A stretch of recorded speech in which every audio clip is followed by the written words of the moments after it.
Então, gente, esse aqui é a reta final da nossa caravana por direitos humanos, né? Então, anual, né? Então, essa aqui é a nossa reta final. E essa reta final nós chamamos de Assembleia Popular.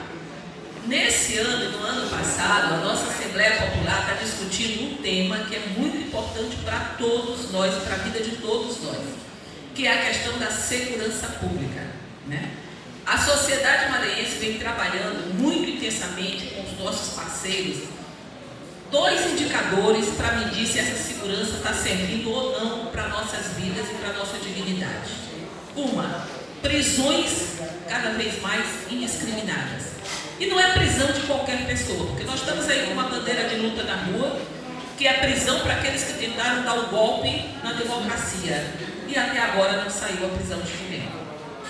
Então, mas a prisão de pobres, de negros, de lutadores e lutadoras de direitos humanos, essa é fácil. Todo mundo, né? As cadeias estão cheias. Se você olhar ali, elas não estão cheias de ninguém que tem poder aquisitivo alto. Elas estão cheias de pobres, de negros, daqueles que são iguais a nós, né? Então, essa é o maior público das cadeias.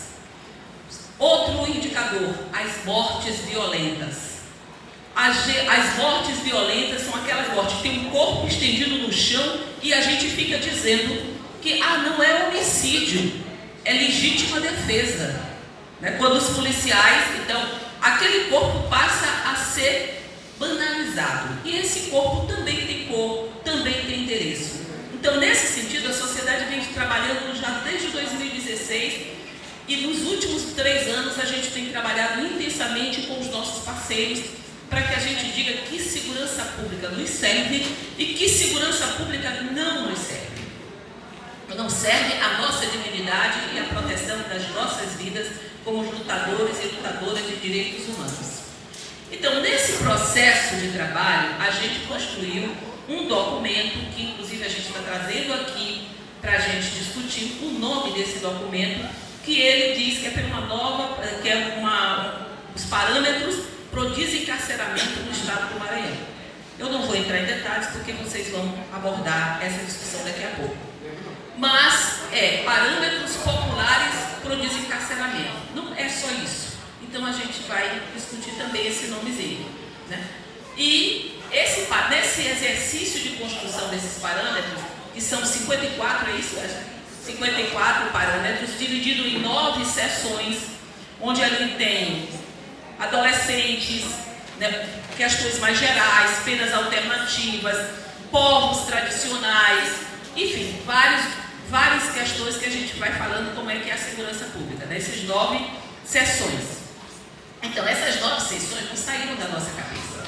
Elas saíram de processos de discussão lá da comunidade, discussão em escolas, discussão com pesquisadores, discussão com movimentos organizados, que no final a gente organizou esses 54 parâmetros. Todo mundo sabe o que quer dizer parâmetro, né? Parâmetro por onde nós queremos que a segurança pública caminhe.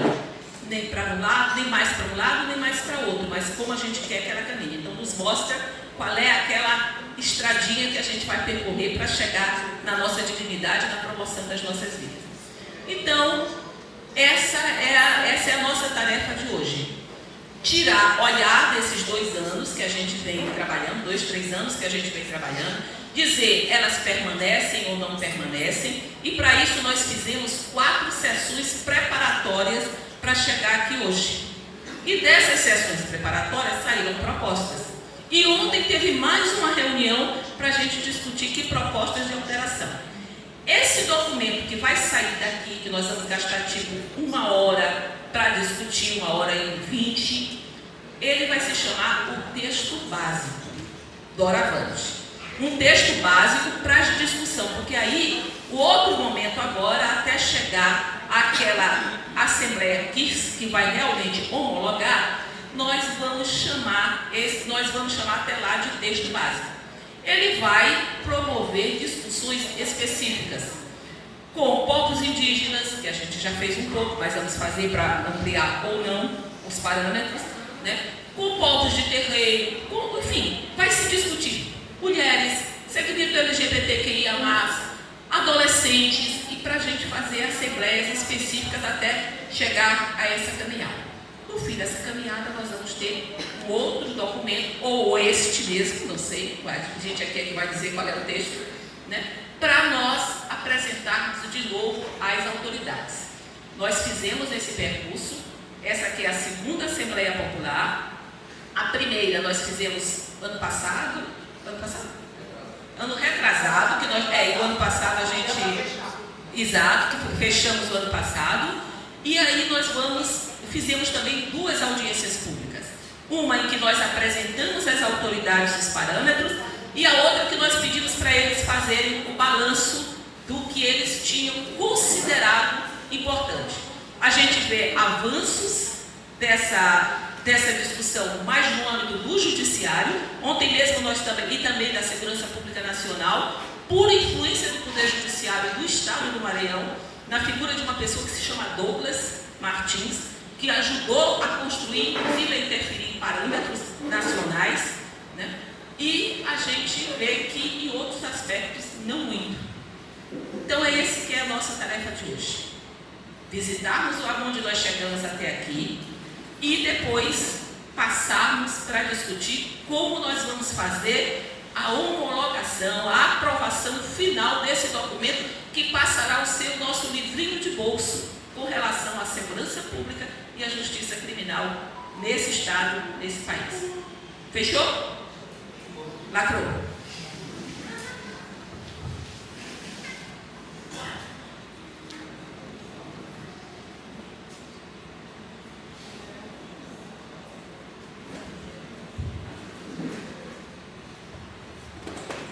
Bom, gente, bom dia. Então, eu sou o Christian, sou advogado, sou pesquisador do projeto Sedentivismo. Então, sou eu que vou conduzir um pouquinho esse momento com vocês, da gente discutir o que a gente construiu ontem pela tarde, não só, né, pelo dia inteiro. Pela manhã a gente também trabalhou em cima desse documento. Então, como nem todo mundo estava lá, e a Ju já situou, já explicou um pouquinho bem para vocês como é que esse processo ele foi construído, eu vou apresentar primeiro um pouquinho o que é esse documento que a gente construiu, que são os parâmetros do desencarceramento, e depois a gente entra nas propostas, porque esse documento ele foi um documento que foi produzido no ano de 2022. Então, a gente tem que pensar hoje, e essa é uma das nossas tarefas aqui, se tudo que está nesse documento ainda vale para a gente, né? O que a gente quer mudar, o que surgiu de pauta nova que não tinha 2 anos atrás e que hoje tem.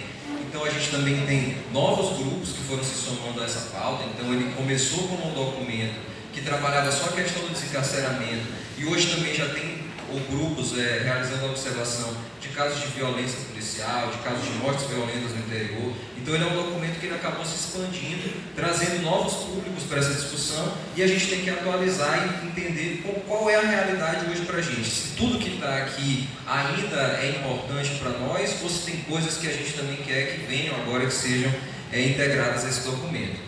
E aí, como a Jo falou muito bem, esse processo é um processo que a gente vem trabalhando há muitos anos. Ele começou lá no ano de 2018, que foi quando a gente começou a fazer as primeiras rodas de diálogo, para tentar entender o que a população, que geralmente é só colocada na condição de alvo da violência de Estado, você realmente é a vítima, é quem é encarcerado, é quem é torturado, quem é morto pela polícia. O que a população ela tinha de demanda para não ser mais alvo, mas sim ser construtor dessa política junto com o Estado. E aí nós começamos a levar essa discussão para vários espaços, para as escolas públicas, para os bairros de periferia, para as universidades, com pesquisadores, com povos e comunidades tradicionais, e a gente queria entender um pouco o que cada um tem como demanda para o campo da segurança pública.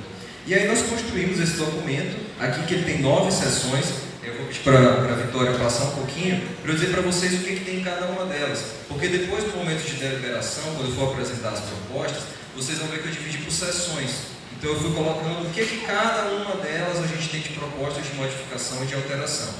E aí eu peço para o pessoal que estava ontem com a gente, principalmente nas reuniões da manhã e da tarde, que quando eu for apresentar as propostas, fiquem de olho, lembrem das discussões que a gente fez ontem e vejam se aquilo que eu trouxe contempla aquilo que a gente debateu. E aí a gente quer ouvir também vocês sobre essas questões que eu vou tentar explicar um pouquinho, mas também que vocês tragam a visão do grupo, né? Porque esse não é um projeto meu, mas é um projeto nosso, né? Então a gente quer que todo mundo se coloque. Então, a gente trabalhou Quando esse projeto foi originalmente construído, a gente tentou pegar a questão do encarceramento desde o começo até o final, ou seja, pensar desde antes das pessoas ingressarem na prisão, o que a gente pode fazer, até depois que as pessoas saem. Então a gente tentou criar parâmetros que envolvessem toda a questão prisional, desde o antes da prisão até o depois. Então, a nossa primeira sessão, ela trabalha um pouco esse título, que são ações preventivas ao encarceramento, educação em direitos humanos e alternativas penais. Aqui a gente estabelece alguns parâmetros que a gente acredita que sejam importantes para que as pessoas não entrem nas prisões e para que a gente tenha uma política de segurança pública também que seja mais humanizada. Então ela envolve alguns temas, como por exemplo, como é que eu tenho que fazer o tratamento com alguém que passa por uma situação de uso abusivo de drogas. Então será que o encarceramento, será que prender essas pessoas, ou então violentar essas pessoas é a melhor solução? Ou a gente tem que ter um aprimoramento de uma política de saúde pública?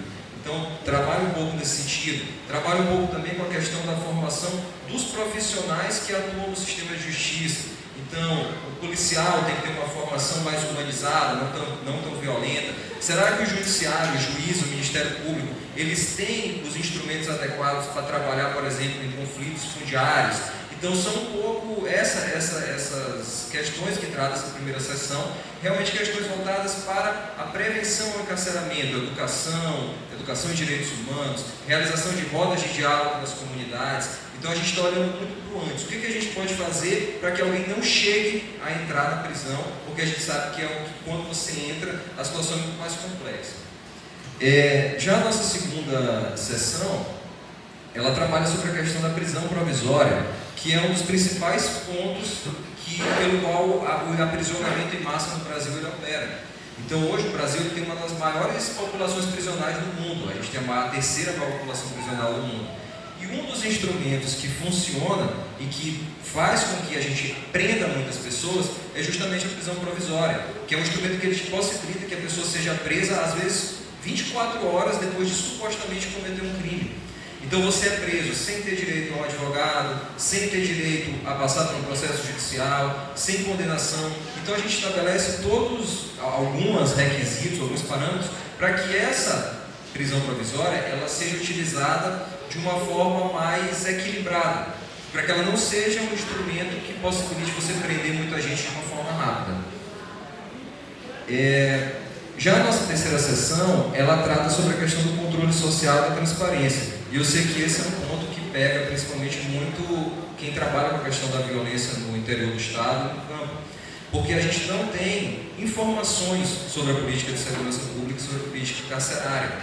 Então, hoje é uma pauta, por exemplo, do pessoal do observatório que está entrando com a gente, que eles não conseguem ter informações, por exemplo, sobre os homicídios que acontecem no município, sobre qual é o perfil dessas pessoas que morrem. Então você acaba tendo muitas vezes muita violência no interior do Estado, mas essa violência ela não é registrada e depois você não consegue ter controle, e aí aquilo ali foge do nosso olhar, né? A gente acaba tendo a violência, ela está ali no nosso entorno, mas a gente quer cobrar do Estado, mas a gente não tem informação para cobrar do Estado. Então esses nossos parâmetros, eles trabalham justamente com essa perspectiva, de você criar um Estado que ele seja transparente, que é algo que é essencial para que você tenha uma democracia. A gente não tem um Estado democrático se o Estado ele não informa para a gente o que ele faz. Então, assim, tudo que é sigiloso não é compatível com a democracia que a gente quer. Então, essa sessão ela caminha um pouco nesse sentido. A nossa quarta sessão, ela trabalha um pouco sobre a questão da tortura, da violência policial, onde aqui eu diria para vocês que talvez seja um momento em que esse tema está mais em evidência. Quem acompanhou qualquer noticiário, abriu qualquer rede social nas últimas 2 semanas, a gente viu uma infinidade de casos de violência policial jogando pessoas de cima da ponte, policial indo no velório de crianças atrapalhar. Então a gente tenta pensar um pouco o que a gente pode fazer para que a atividade da polícia ela seja mais controlada, para que a polícia não exerça esse direito de dizer quem pode morrer, quem tem que viver, não tenha nenhum controle sobre essa atividade. Então a gente tenta estabelecer alguns mecanismos que tragam um maior controle para a atuação policial. Então a gente tem parâmetros que envolvem uma maior investigação da polícia, parâmetros que envolvem a criação de órgãos para o controle dessa política.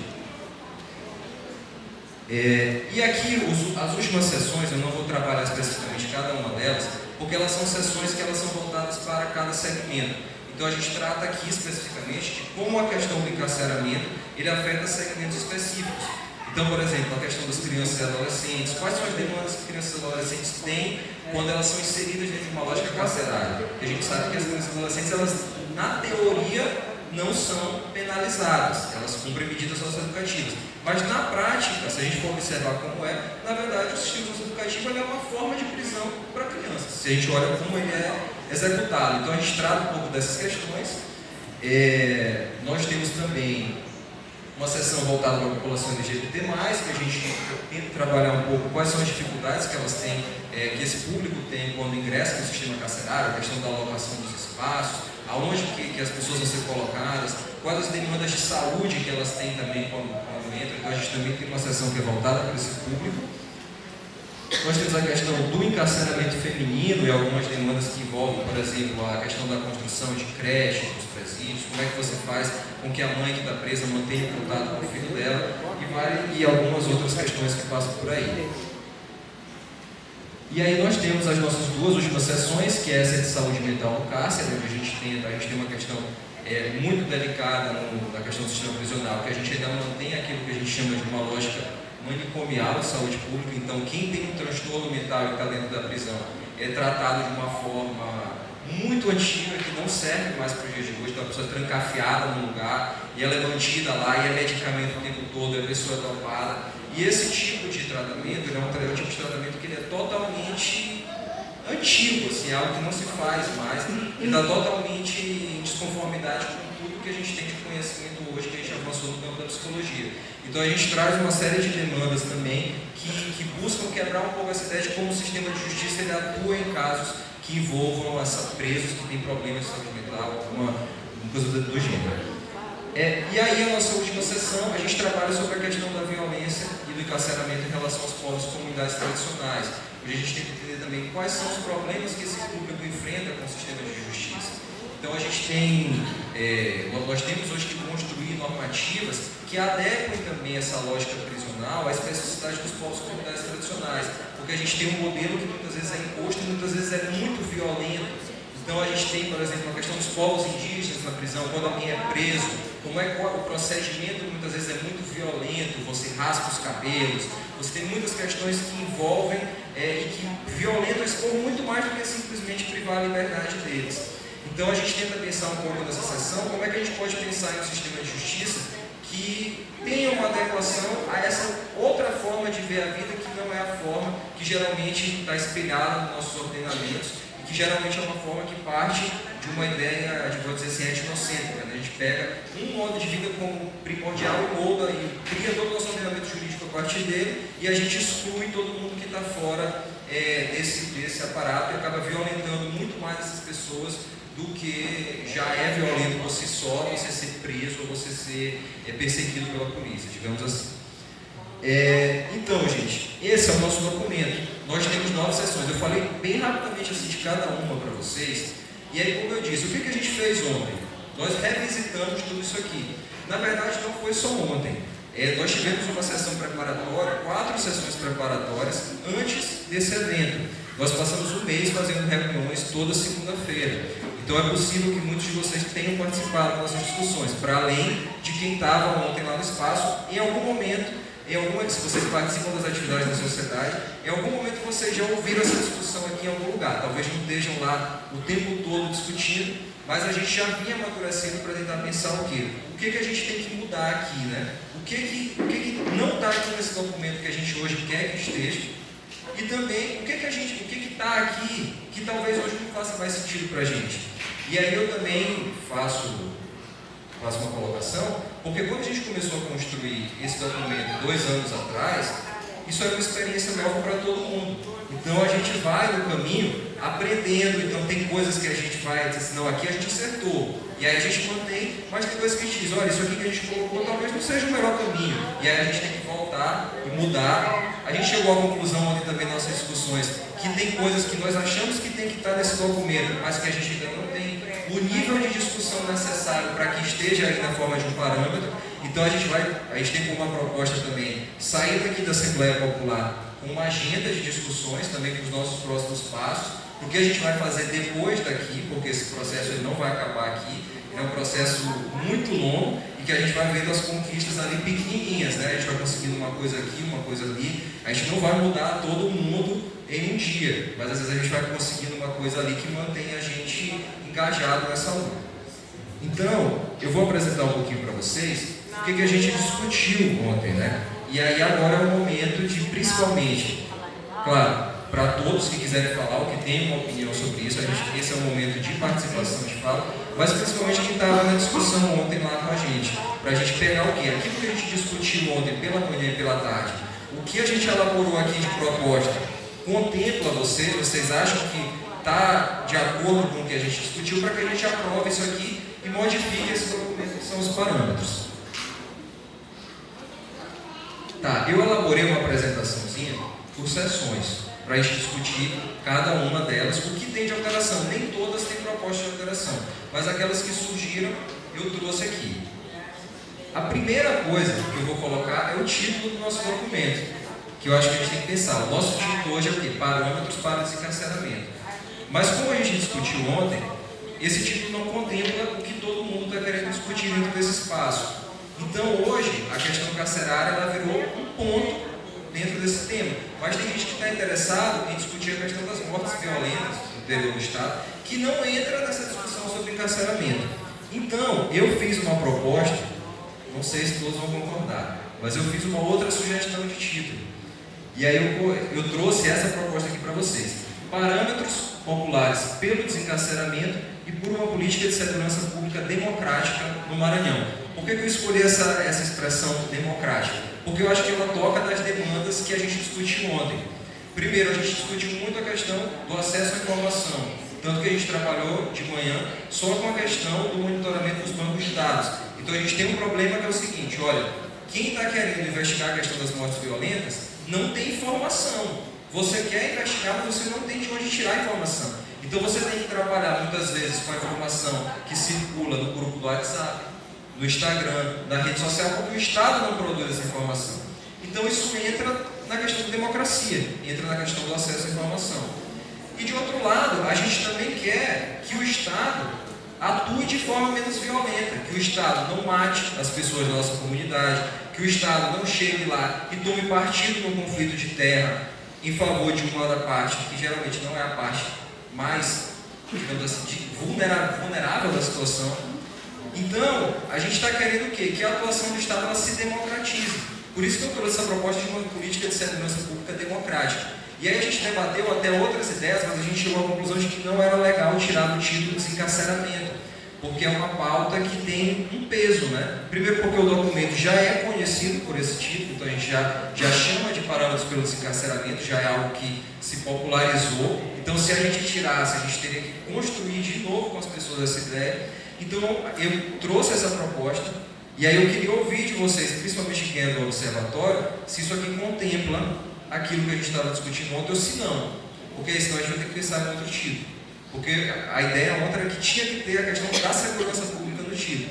E eu acho que a nossa demanda principal é por uma política de segurança pública que seja democrática. Então esse é o nosso primeiro ponto de deliberação. Se esse título ele contempla isso. Se essa luta que vocês estão tentando decidir está contemplada nesse título, ou se a gente tem outras propostas. Não é momento para obrigatoriamente concordar, mas é para a gente discutir se isso aqui nos contempla ou não. Então, eu deixo aberto para quem estava ontem na reunião dizer a sua opinião sobre esse título. Pode ser. Mas, só com a questão do título, dizer que é importante essa questão, porque quando a gente vê, como foi colocado, a questão da violência que não tem transparência, qual é a estratégia de não ter essa transparência da violência no campo? Porque nos municípios, inclusive os menores municípios, não se registra ocorrência. Se o meu parente é assassinado, eu tenho que ir 50 quilômetros gastando R$150 a R$200 para registrar um boletim de ocorrência. Porque no meu município tem tem a delegacia, mas não tem o escrivão, não tem a impressora e não tem o computador.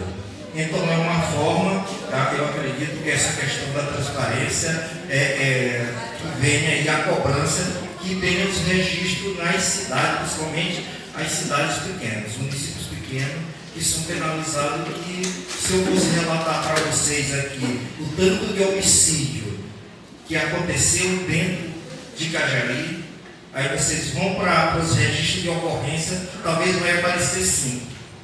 Né? Nós temos para mais de 100 assassinatos e talvez tenha 5 registrados. Então, isso é importante se discutir sim.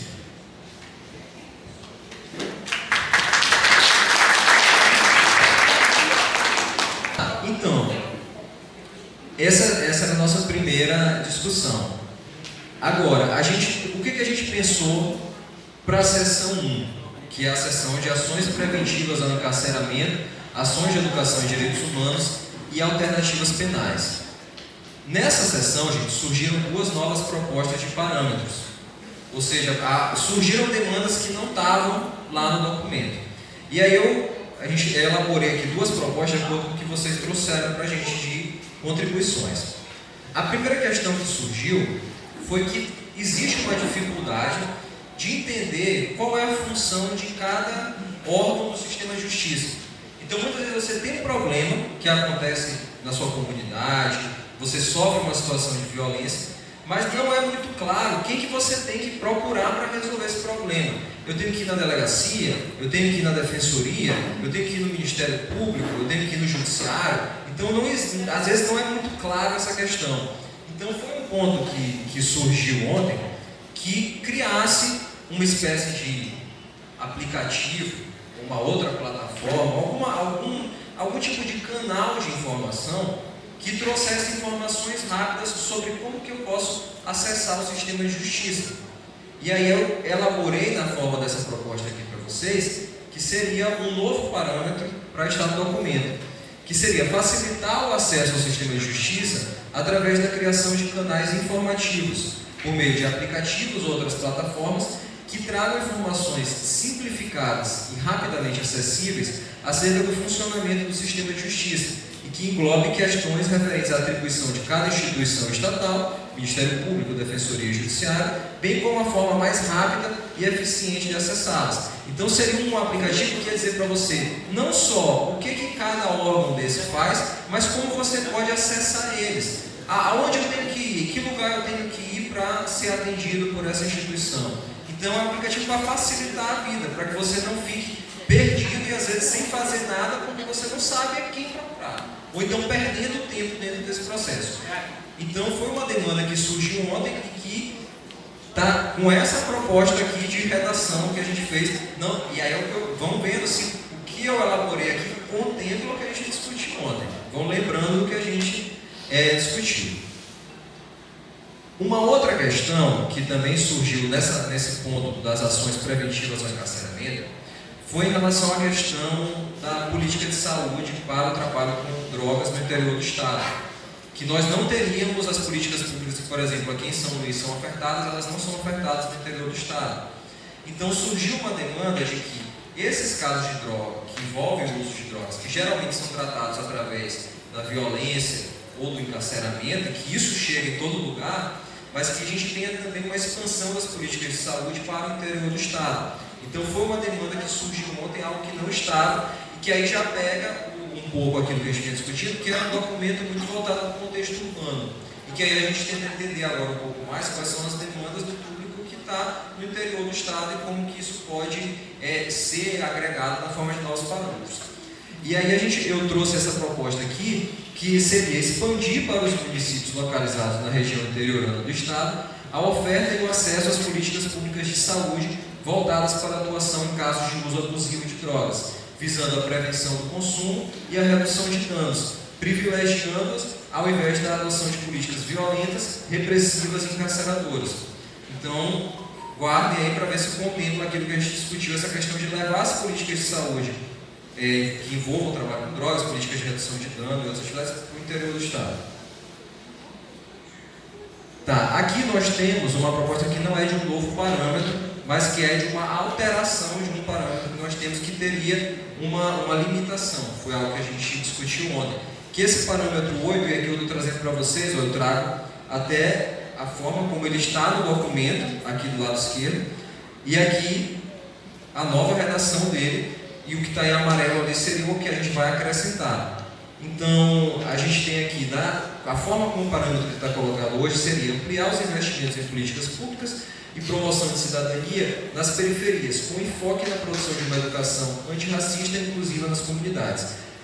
A questão que se debateu foi que esse parâmetro era muito voltado para o contexto urbano, porque estávamos de periferias, então não englobava a realidade do interior do Estado. E aí a gente propôs essa nova redação que seria ampliar os investimentos em políticas públicas e promoção de cidadania nas comunidades urbanas e rurais, especialmente com enfoque na promoção de uma educação antirracista e inclusiva. Então aqui foi só mais uma alteração para incluir um público maior, uma questão que não é só urbana, mas também uma questão rural. Agora, essa outra atualização foi que surgiu em relação à seção 3, que é a seção de controle social e transparência. Essa foi uma demanda do pessoal do observatório, porque a gente tinha um parâmetro onde a gente solicitava a criação de um sistema unificado de dados sobre segurança pública e encarceramento. Então a gente queria, quem já tentou pesquisar qualquer informação sobre homicídios, prisões, a gente vê que você tem sistemas que são fragmentados em vários sistemas. Você conseguir uma informação, você tem que montar um quebra-cabeça, porque metade da informação está em um sistema, metade está em outro sistema, e isso é uma estratégia justamente para que a gente não controle o Estado. Não é algo que funciona, não é algo que existe por acaso, mas é algo estratégico. E aí uma das demandas que a gente sugeriu é que a gente queria um sistema unificado. Eu queria ir lá acessar um sistema e nesse sistema eu ter todas as informações sobre o homicídio que aconteceu, sobre uma prisão, quem é essa pessoa que foi presa, quantas pessoas têm presas no meu município, quantas pessoas morreram no município, quem são essas pessoas, da onde elas vêm, qual é o perfil delas. Então a gente queria um sistema unificado de informações sobre segurança pública. E aí a gente traz essa proposta nos parâmetros e a gente listava uma série de coisas que a gente queria. Então a gente queria saber quantas prisões em flagrante são realizadas, quantas audiências de custódia, quantos presos definitivos e provisórios. Mas a gente não tratava sobre a questão de mortes violentas. E aí nós acrescentamos mais uma letrinha a esse parâmetro para tratar também de um sistema unificado de mortes violentas intencionais, com dados específicos para cada município, que foi uma demanda que também surgiu. Nós queríamos dados que fossem divididos por município, não quero dados gerais do Estado, mas eu quero saber quantas pessoas morreram no meu município naquele ano, quem são as pessoas que estão morrendo. Então, um sistema que dividisse essas mortes por município e que trouxesse informações acerca do perfil socioeconômico da vítima, como a questão de raça, cor, orientação sexual, gênero e faixa etária. Então foi algo que a gente incluiu porque foi uma demanda que quem está chegando agora do observatório trouxe. Olha, a gente quer um sistema também sobre isso. E aí de manhã a gente passou, inclusive, analisando e falando sobre a falta de informações. Então é uma forma também de solucionar isso que a gente identificou como um problema no dia de ontem.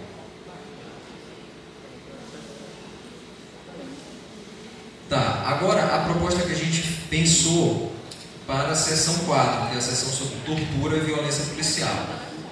Tá, uma discussão que a gente teve durante as nossas reuniões foi que, e aí foi um ponto que apareceu muito, não tanto na reunião de ontem, mas apareceu nos nossos diálogos preparatórios, nas reuniões que a gente fez antes, onde muita gente disse que não denunciava casos de violência policial porque tinha medo de sofrer algum tipo de represália. A pessoa tinha medo de morrer, era ameaçado, geralmente, se você denunciar, eu vou te encontrar. Então você não tinha nenhum canal para denunciar um caso de violência policial que te resguardasse, que te protegesse.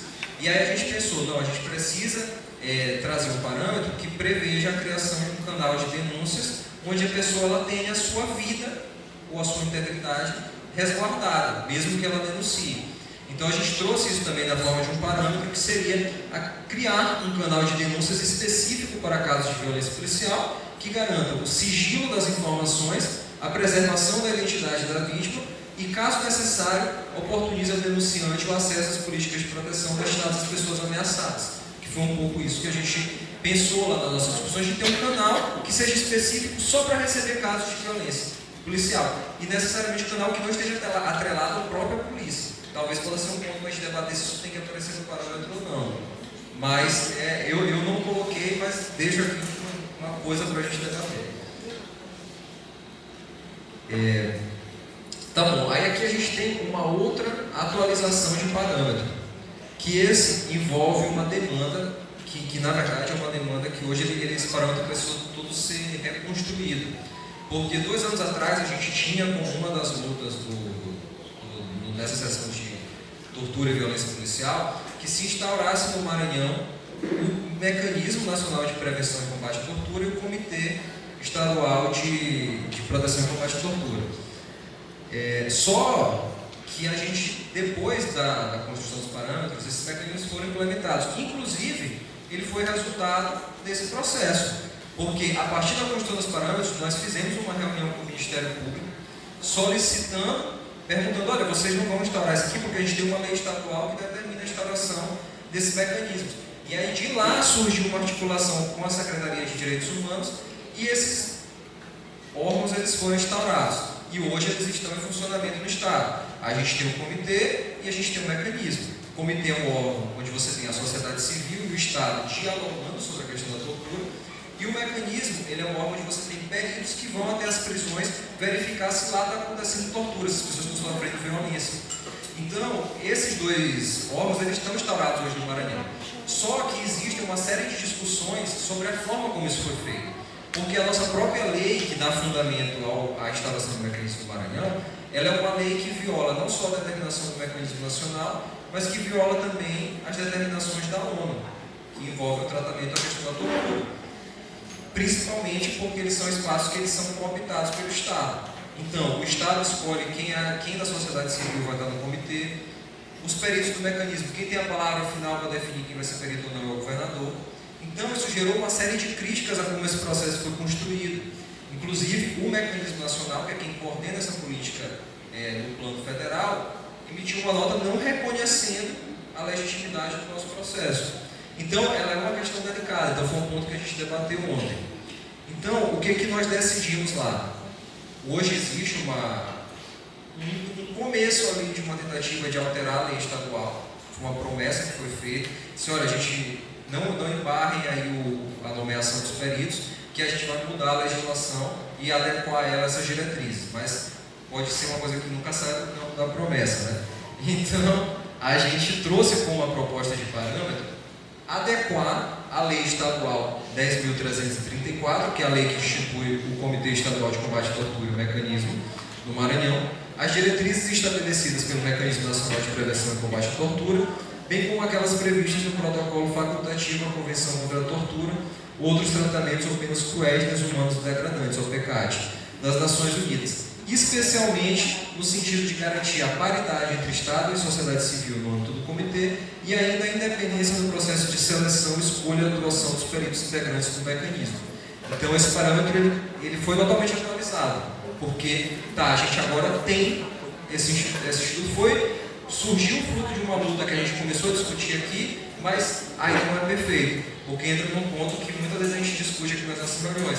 Às vezes a gente conquista uma coisa, mas se você não fica ali de olho depois, aos poucos aquilo ali vai se perdendo. Então a luta não é só para conquistar, mas é depois também para a gente manter aquilo ali, para a gente ir aprimorando, porque senão a gente sabe que os direitos eles não se conquistam para sempre, né? A gente pode conquistar, a gente pode perder, o mundo não vai só andando para frente, a gente às vezes volta também. Então a gente tem que manter a gente tem que estar sempre de olho ali, sempre vigiando, e esse é o nosso papel no monitoramento, é o que a gente faz no controle, para que a gente não tenha essas voltas.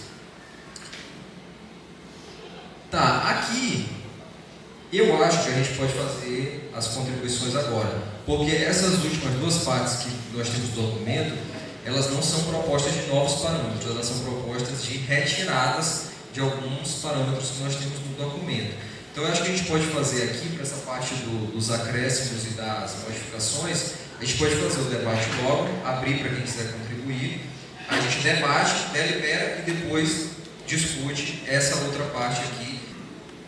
Certo. Então, pessoal, eu sou o Joécio, do território quilombola dos Pretos. Eu não estava na discussão, né, mas me chamou, enfim, atenção a questão do nome. Aí eu pensei em inclusão de uma palavra, se não era suficiente ou se era aceitável, né? Que era parâmetros populares para o desenvolvimento e por uma política de segurança pública, democrática e antirracista no Maranhão, né? Que a gente sabe que se a gente for pegar toda a questão do encarceramento, né? A questão da violência policial, tudo, são contra corpos negros, né? Então acho que é importante a gente pensar também essa questão do antirracismo e enfatizar ela nesse documento. É isso.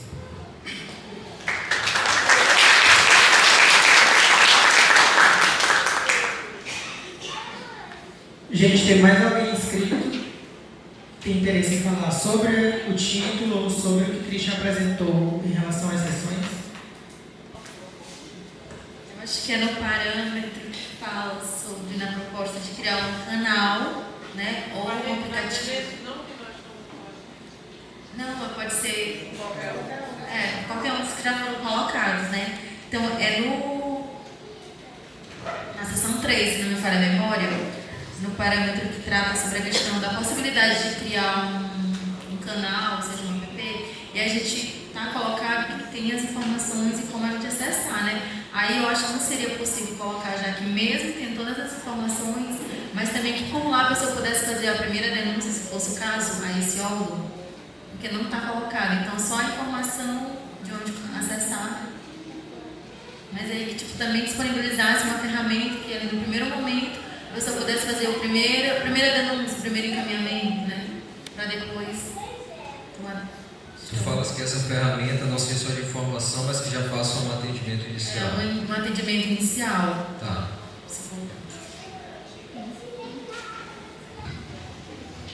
Na verdade, só reforçar uma inclusão que foi pensada para colocar aí, a partir do que a gente escuta muito junto às comunidades, que relatam bastante a presença de facções criminosas dentro dos territórios, mas também a gente escuta muito sobre violência policial e nesses contextos, o que se escuta muito também numa situação ou noutra é a insegurança que imobiliza as pessoas a fazerem a denúncia.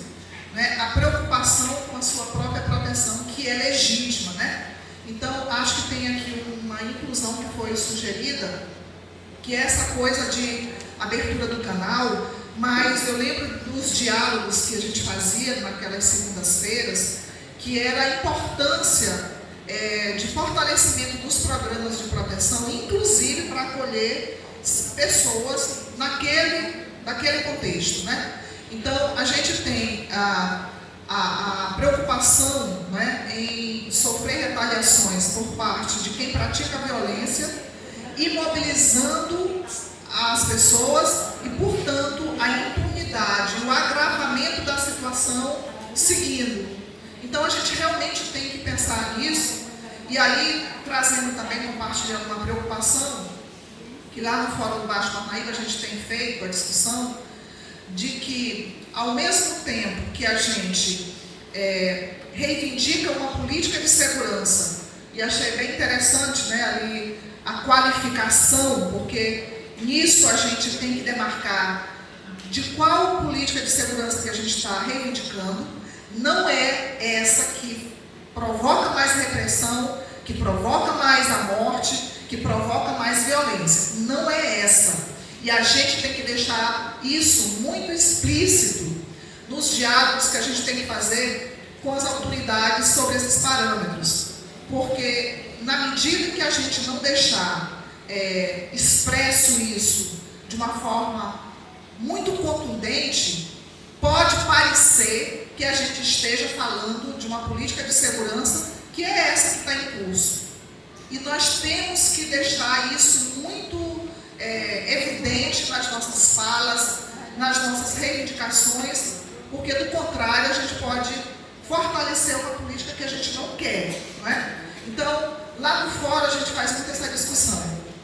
Como é que a gente dialoga com as autoridades sobre a política de segurança, de modo a não reforçar essa política que é implementada pelo Estado hoje, né?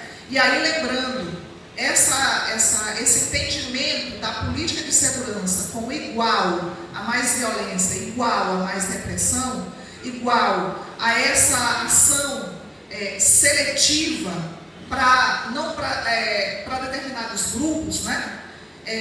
O que a gente percebe é que esse entendimento está tão enraizado que quando a gente vai dialogar com autoridades municipais, eles entendem que eles não têm nada a ver com a política de segurança pública. E nós, nos nossos diálogos, a gente tem que falar para eles que é obrigação deles também a política de segurança, não aquela da polícia militar, não aquela, se é o caso, da polícia civil, mas nós estamos falando de condições que fazem com que as pessoas dos municípios estejam vivendo, se sentindo seguras. E aí nós temos que dizer como é essa política.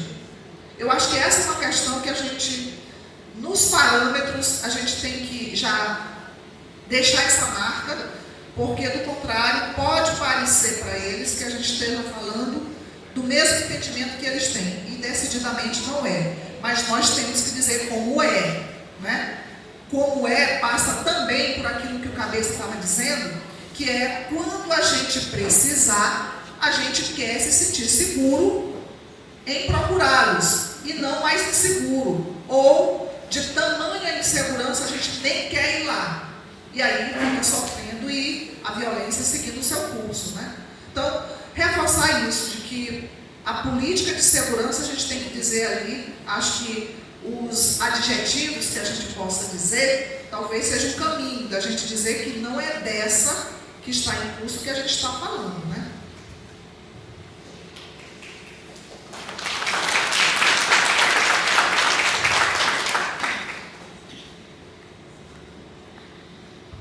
Ei, bom dia. Então, eu sei que o título ali do documento pode ficar grande, mas eu sou favorável à proposta antirracista para a segurança pública, porque, infelizmente, essa questão da segurança pública, ela é seletiva, né? Ela é para pobre, para preto, né? Quando é para enquadrar nós, os pobres, os pretos, os que não somos nada, é a porra mais fácil, né? De prender e jogar e esquecer a gente nas cadeias, né? Então, eu acho que uma segurança pública que seja antirracista, mais do que um processo democrático, fica muito mais explícito, né? Para nós. Então, sou favorável. Fica grande o título, mas eu acho que a bunda não desabona. E a outra coisa, eu fico preocupado quando vi assim uma proposta, não sei se era a casa, me propor, porque a verdade é que as delegacias no interior do estado do Maranhão, elas não funcionam. A região norte, a região do Vale do Gurupi, as delegacias só existem de nome, de fachada. Não tem delegados, não tem escrivão, não tem nada. E às vezes as pessoas nem, quando tem, por exemplo, na região norte, a única delegacia que você ainda encontra algumas pessoas é na delegacia de Zedoca. Passou de Zedoca, Santa Luzia do Paruá, Maranhãozinho, Nova Olinda, Presidente Médici, até lá o Carotapera, acabou-se, você não encontra mais nada. Nada. Então acho que tinha que ter alguma coisa, alguma proposição bem clara, para que tenha uma forma de exigência de que as delegacias funcionem e que faça o Ministério Público um pente fino para ver se tem advogado e escrivão para essas regiões. As regiões que têm vazios institucionais de autoridades da segurança pública e que garanta que os registros sejam feitos, os registros de homicídio, os registros de ocorrência. Porque esse é um grave problema. Por exemplo, nós agora, para poder registrar as coisas que acontecem com o nosso povo que está na proteção, a gente tem que fazer aquele boletim, como é, gente? Boletim, como é que vocês já conhecem? O boletim online, né? Porque ou a pessoa não pode chegar na delegacia, porque senão ela fica presa, o militante, a liderança, ou então não encontra ninguém, fechado. Porque Dona Claudete de Jacum, que não está aqui, Passou foi 15 dias para registrar o pessoal invadindo o território, botando incêndio, incendiando criminosamente dentro do quilombo, e ela não tinha como registrar a ocorrência, porque ia para a delegacia várias vezes e não conseguia. E na última, o pessoal fez foi terror com ela. Era capaz dela ter ficado presa. A culpa é tua dos incêndios, fica logo aqui. Entendeu? Então eu acho que tem que ter uma proposta assim, entendeu? Não sei se está lá nas outras partes, mas tinha que ter uma proposta essa aí. Porque o Ministério Público fez um termo de acordo de conduta com o governo do Estado para o efetivo, para chamar, para ampliar o efetivo da Polícia Civil e para o efetivo funcionamento das delegacias.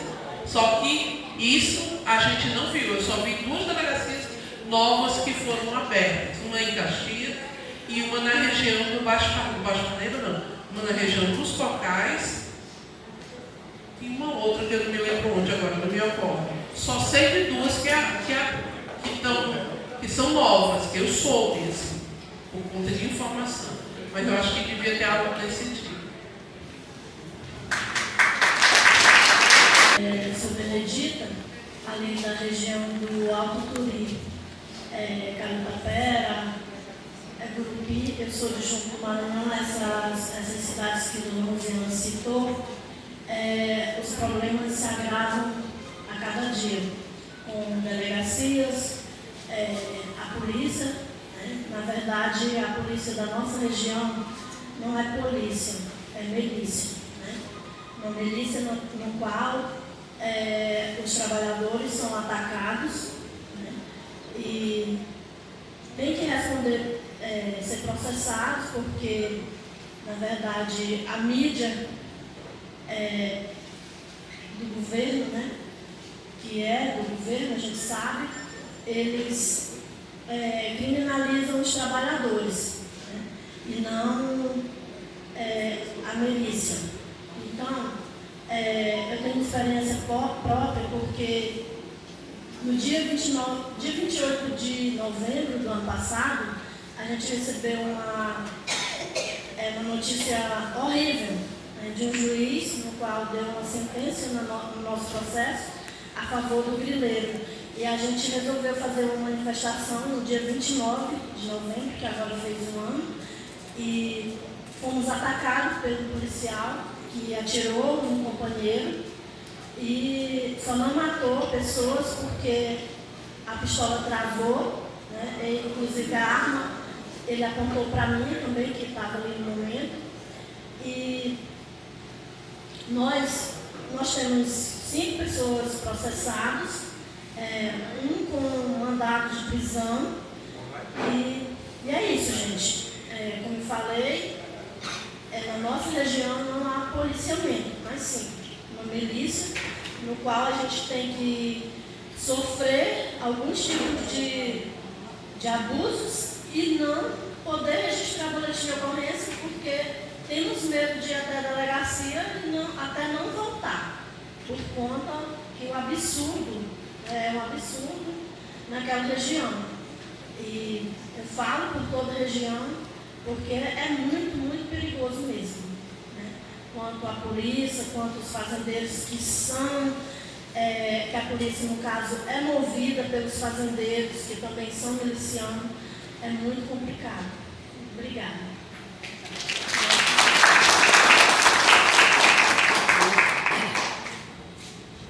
Eu posso concluir também? A companheira falou, bom dia, meu nome é Francisco, território do Estado das Almas. O Baixo de Parnaíba, gente, não é diferente.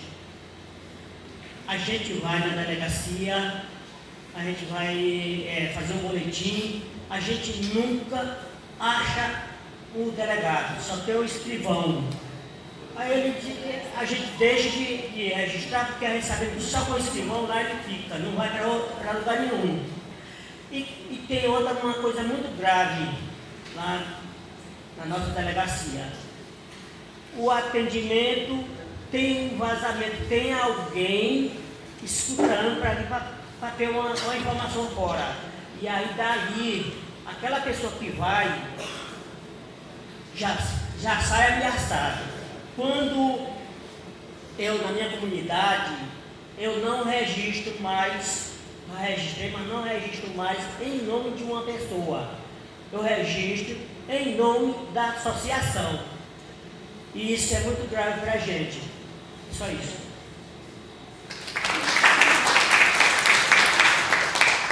Bom dia. Meu nome é Sebastião Nevelinde. Eu concordo com as propostas de acréscimo deles falando que o Christian falou, né? Porque isso vai trazer mais eficiência desse trabalho que a gente está querendo levar para que ele seja efetivado. Principalmente na questão do monitoramento constante, para que essas políticas desse parâmetro que vai ser efetivado, né, eles sejam vigiados. Porque se não houver essa vigilância, né, é bem capaz mesmo de não ter efeito na sociedade, como hoje a gente vê aí os exemplos dessas, por exemplo, dessas delegacias, né, em que só se encontra o escrivão, às vezes não se encontra nem o escrivão. E geralmente, quando a gente, lá em Brejo, por exemplo, que é no Baixo Parnaíba, eu também já fui registrar boletim de ocorrência e não encontrei escrivão no momento, e muito menos delegado. E quando tem alguém, sempre tem alguém ali daquele grupinho que fica por ali, realmente para ouvir, né? Então é muito constrangedor essa situação. Então eu concordo com as propostas.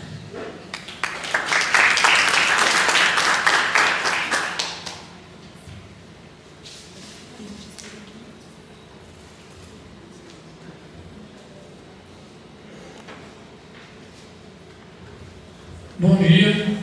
Bom dia. Assim, me referindo sobre a violência policial, né? Que muitas das vezes, né, Viana principalmente, a delegacia lá na beira do campo. Para a gente registrar uma ocorrência, a gente precisa se ir sozinho e ter medo. Até mesmo que ali já é uma tortura, que fica, acho que, do centro da cidade, acho que fica mais ou menos, acho que uns 3 quilômetros. Que a gente, às vezes, vê que, às vezes, a violência já é dali, né? E pouquinho no dia aconteceu uma tragédia, né? Que quando, às vezes, o policial vai, ele não vai com intenção de prender, né, um ser humano com qualquer coisa que faz também, né? Mas ele vai pronto para matar. Porque no dia, semana passada, aconteceu a tragédia lá numa aldeia, e o rapaz não era muito fácil, ele estava doentado, né?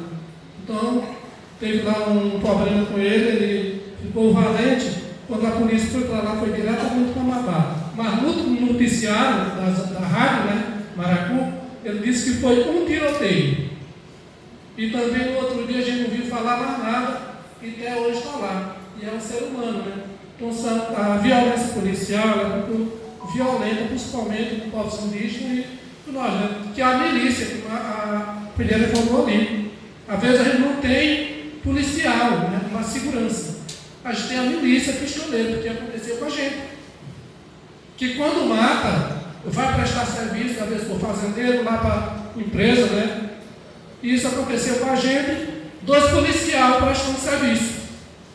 Mas se ele, por um acaso, se acontecesse de matar alguém, ia desvendar esse crime? Fácil. Não ia, porque era a polícia mesmo. E eu concordo, né, que a gente tenha uma polícia que a gente tenha confiança. Não seja essas que hoje existem para nós torturar, né, povos indígenas e comunidades tradicionais.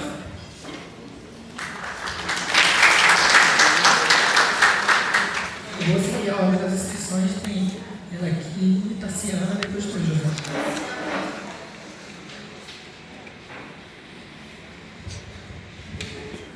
Sou da cidade de São João do Sorte, pegando a fala da colega ali, né, como ela falou, aqueles registros do boletim no nome da associação. Lá na minha cidade a gente tem essa dificuldade, né? Às vezes eles deixam de fazer esses registros porque eles não aceitam, eles querem o nome da pessoa, né? Eu já deixei de fazer alguns registros por esse motivo. A última ameaça que eu sofri, não consegui registrar também porque eu não sabia o nome completo do ameaçador. Então isso é uma tortura para a gente, né? E segundo, algumas vezes que a gente já foi também fazer boletim de ocorrência na delegacia dessa cidade, a gente tem que levar o boletim para o ameaçador. Então isso é também uma tortura para a gente. Pois é, bom dia, eu sou aqui também sou do Sota, sou de Jacarezinho. Essa é a pura realidade que a gente enfrenta também, igual os companheiros já falaram aqui, das ameaças policiais, não é diferente.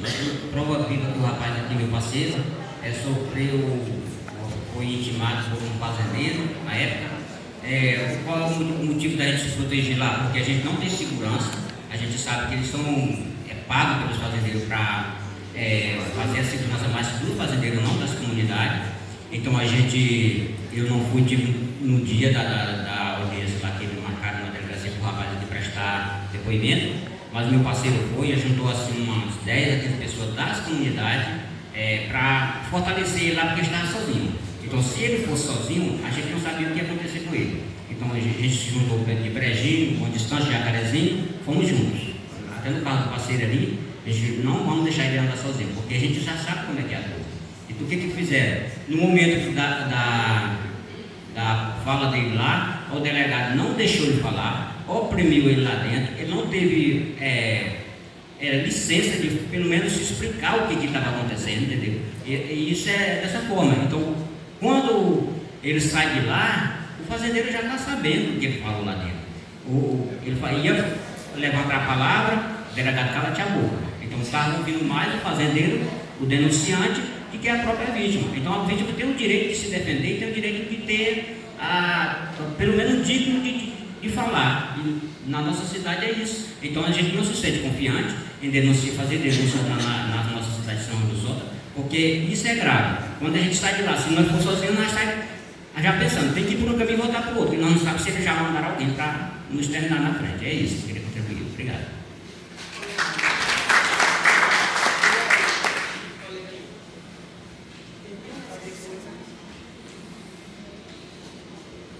Bom dia a todas, todos e todas. Eu sou Tassiana de Caxias.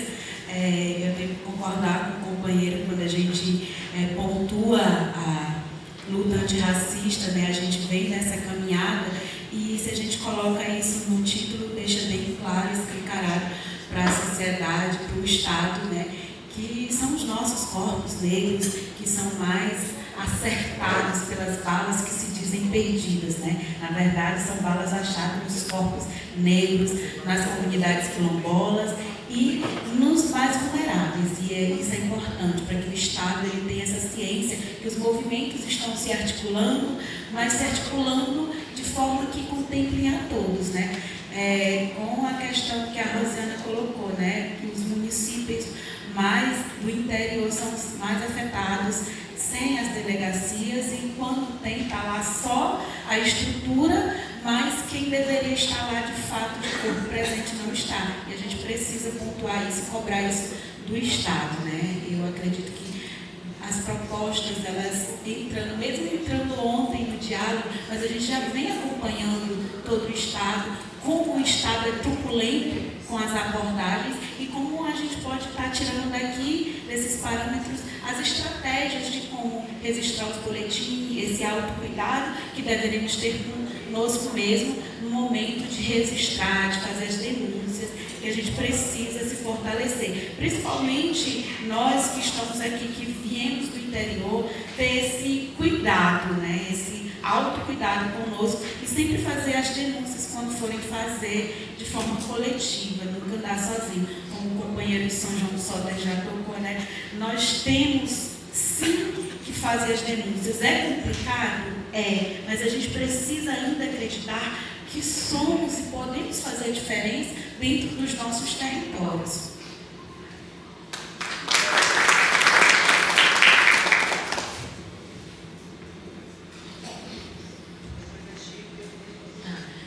Então, sobre essa questão das delegacias, né, de melhorar o funcionamento, essa discussão também ontem ela aconteceu no nosso grupo, né, e foi bem discutido também, levando em consideração todo esse contexto de insegurança, né, que os trabalhadores rurais, que as pessoas que estão realmente lá na ponta, que são as vítimas, que somos nós que estamos aqui, a gente tem no momento de registrar a denúncia, né. Então, o que a gente pensou? A gente reconhece que é importante, né, cobrar do Estado todo é ser amparado para que de fato as pessoas possam fazer suas denúncias nos seus municípios, se sintam seguras.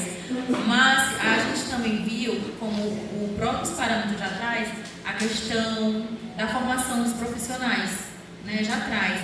Só que a gente viu também que os parâmetros, aquilo que a gente defende, não é um modelo de segurança que encarcera cada vez mais, né? Então, quando a gente também pede que os policiamentos dos nossos municípios, as delegacias sejam cada vez mais reforçadas, né, por um policiamento, então a gente também está reforçando o modelo de segurança que a gente já tem. E aí a gente pensava, né, que talvez, né, seria algo para a gente estudar melhor como realmente a gente cobrar isso do Estado que a gente está dizendo, que é importante, que precisa ser cobrado, mas de uma maneira que nos assegure, né, porque a gente já viu nas falas hoje, mais do que, assim como ontem, que a insegurança, né, ela é muito grande, né? A gente está falando que nas delegacias a gente tem o quê? Milícias, a gente está falando que a gente se sente totalmente seguro, a gente não tem confiança de fazer uma denúncia no nosso município, porque a gente sabe que quando sai de lá, alguém já informou. Então a gente viu que precisa a gente amadurecer se realmente é isso que precisa, né? Ou se são outras estratégias também que a gente tem que criar para que, de fato, a gente realmente consiga fazer essas denúncias de segurança e realmente a nossa segurança seja garantida, né? Porque a gente sabe que o Estado tem que fazer, mas da maneira que está fazendo, nos coloca cada vez mais numa situação de insegurança.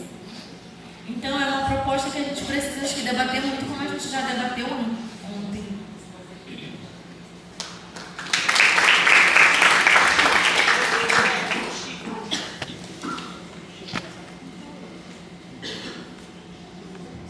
Bom dia a todas e todos. Eu sou de Itaquari, Baixo Panema, Chapadinha, Cota Jacaranha. É preciso compreender aqui, companheira, que nós temos uma segurança pública PPP, uma polícia preguiçosa e política. E é isso que está sendo ligado no Congresso Nacional hoje, para que voltem ao que era antes. Por exemplo, na minha comarca, nós temos guarda vereador, um policial civil vereador e um policial militar vereador. E a gente dá volta deles. A gente dá volta deles. E o eleito vota de quem? Então eu acho que nós temos que começar a quebrar essa mística desse tipo de atitude que a gente vê. Por exemplo, lá nós temos uma regional de 3 esferas. Quem é servidor que faz lá as ocorrências que registram com ele? Um servidor do município. Quando do estado lá, que vão tirar plantão, você nem vê quem são essas pessoas. E às vezes vem do Piauí. Se vocês sabem, mais de 40% da mão de obra de segurança pública no Baixo Parnaíba são o pessoal do Piauí, que não conhece o município, não conhece as pessoas, não conhece o território, e aí desce a lenha dos trabalhadores e das trabalhadoras. Mas um dado interessante, por isso que nós estamos aqui, eu sou do grupo do observatório, nós trazemos esse debate aqui, eu não sei como é a região de vocês, mas os policiais traquinos que torturam, lá no nosso comando, que é o 16º Comando Militar do Maranhão, eles são só transferidos de comando. Punição zero. Nós conseguimos, através de uma ação nossa no movimento sindical e social, provar e aprender 2 policiais milicianos. Sabe qual é o prêmio deles? Mudança apenas, transferência apenas de comando. Hoje estão no comando aqui de Itapecuru. E pelo se cumprir Itapecuru, já uma coisa ruim para vocês aí, né? Cuidado! São policiais milicianos que torturam e matam. Você quer outra coisa interessante? A gente acompanha, às vezes, algumas ocorrências O escrivão, ele quer botar as palavras dele na ocorrência. E às vezes a gente tem feito algumas interferências lá, ele não gosta de mim. Ele não gosta de pagar, ele não gosta. Né? A gente tem feito algumas interferências porque essa palavra, às vezes, torna a vítima criminosa. Né? Pois é, então acho que é importante ver todos esses parâmetros. Vamos sair daqui com apoiamento hoje, essa medida que está no Congresso Nacional, para que haja mais velocidade e aprovar policial, tem que ser policial. Servidor da cidade tem que ser servidor público e não político, vereador ou deputado, para andar com a fala nossa dentro do Congresso Nacional. Bom dia, Rosenilde de Viana. A palavra de Deus, ela fala que se a gente não fala, né, mas as pedras poderiam falar por nós. Eu estou numa situação e aconteceu em Viana, no mês de junho, um jovem, a qual ele passou a noite toda brincando, na boiada, né? E pela manhã já vem tudo bem claro mesmo, ele foi assassinado pelo policial. O engraçado é que ele é bem conhecido policial, e no momento ali das informações que a própria polícia foi lá, conversou, eles colocaram assim no boletim, a própria família, claro, com medo, não identificou o policial, sendo que toda Viana sabe que foi um policial que matou aquele jovem ali, totalmente assim, disparou a arma, o jovem que costa para ele. Ninguém soube da causa, porque, claro que se o jovem tivesse errado, como pobre, preto, que ele era rápido, todo mundo saberia que teria sido alguma coisa. Ele teria tentado assaltar, ele teria tentado fazer alguma coisa, mas ninguém soube de nada. Então, a família, ela chegou até a mim e pediu que eu não falasse a situação de medo que eles têm. E aí eu tive acesso ao boletim de ocorrência, ali diz que foi um policial, mas não identificado. E o policial está afastado do trabalho dele, com a prova, ele está afastado do trabalho dele e ele anda livremente dentro da cidade. E a família que tem o maior medo quando se encontra, há uns dias atrás, houve um velório de uma pessoa e aí a gente deparou com o policial ali no velório mesmo, normal. E isso nos deixa muito mal de sabermos que há uma justiça que, infelizmente, não funciona para todos. Aquele policial, todo mundo sabe que foi ele. Não está identificado no boletim, mas ele está afastado devido a isso também. E a família se sente fraca em denunciar um caso que, infelizmente, a gente está vendo repetir todos os dias, todas as horas. E os parâmetros possam continuar, a gente possa ser também aqueles que possamos acompanhar, monitorar e denunciar. Mas o mais certo é o coletivo, porque o individual, infelizmente, as cabeças estão parecendo de um dia para outro.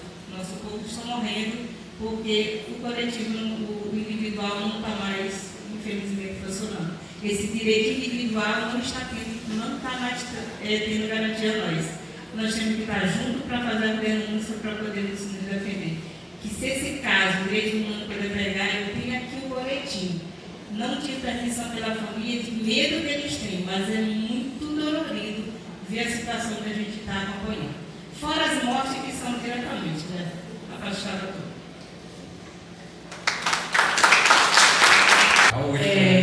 Sobre essa questão da violência policial, sobre alguma proposta, a discussão que está rolando aí nos outros estados é a história da câmera, da obrigatoriedade legal da câmera nos fardamentos. E eu acho que os parâmetros tinham que deixar isso explícito. Tem? Então tá, tranquilo. Eu acho que essa é uma questão que a gente deve botar na rua, nos aplicativos, nos grupos de WhatsApp, criar essa campanha mesmo forte, porque a gente ou controla a polícia vai nos matar, como disse Rosenilde, né? A outra questão assim, que eu quero propor é que casos como esse que a Rosenilde acabou de relatar, o caso de criminalização da região do Gurupi, que foi o pessoal que fez a manifestação na BR e que foram criminalizados. O caso de milícia lá de Santa Teresa, de Barra da Teresa, que é de Caxias. Então, eu acho que esses casos, talvez, a gente pudesse incorporar no observatório da violência, porque são casos que têm a ver com a questão das polícias e das milícias, para a gente monitorar, né? É uma sugestão. E eu acho bom isso, dar uma notícia boa que eu fiquei sabendo, que o pessoal do Crespo Cacheado, do coletivo Crespo Cacheado e o coletivo Aglebes, que são de Caxias, vão passar a compor o Observatório da Violência, o grupo animador desse aí, dos parâmetros, né, do desencarceramento pela política de segurança pública democrática e antirracista, né? Então, é bom que as entidades do interior estão ampliando e fortalecendo esse campo. Eu peço uma salva de palmas aí às duas organizações, o monitoramento da violência e o monitoramento pelo desencarceramento. E isso a gente já tem essa conquista no Baixo Parnaíba, estamos chegando mais próximo dos cocais, quem sabe a gente vai ampliando para a região Tocantina e na Baixada e outras regiões, não é isso? É isso. Obrigado, Rosiana. Obrigado a todo mundo. Então, gente, eu acho que a gente tem uma questão que é a inclusão do termo antirracista no título. Acho que ninguém tem discordância, né? Acho que foi a pauta que surgiu mais de uma vez e acho que todo mundo concorda que é importante e algo central nessa discussão que a gente está fazendo, né?